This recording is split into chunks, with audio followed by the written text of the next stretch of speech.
So we get into this too. This relationship is complicated, especially over the last several years, but Canada clearly continues, and Mark Carney in particular, needs to look elsewhere with what's happening with the U.S. What do you think, and what are the expectations should be for this trip to China? Well, my expectations are not very great. I think in terms of the U.S. is probably not happy that Canada declared last year that our relationship with China is a strategic partnership.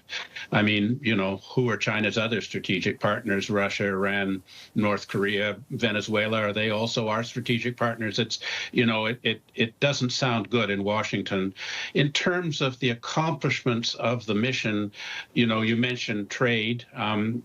China's economy is not doing well. So the idea that China would take imports to substitute for their own production, probably not happening. Energy, you know, we hope to sell more liquefied natural gas and oil to China. We just have to get it to Tidewater. Agriculture, China would reduce the tariffs on our canola seeds if we allow China to sell electric vehicles in Canada.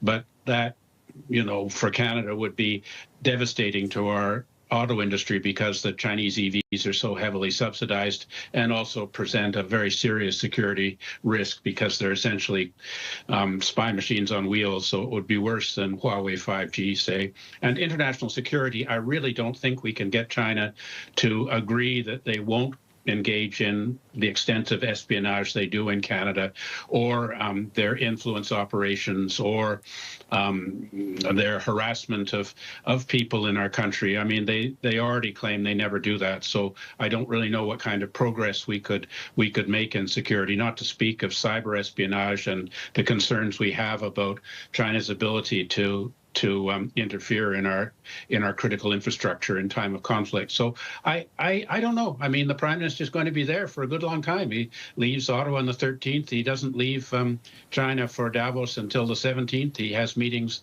with the Chinese president and the premier and various others.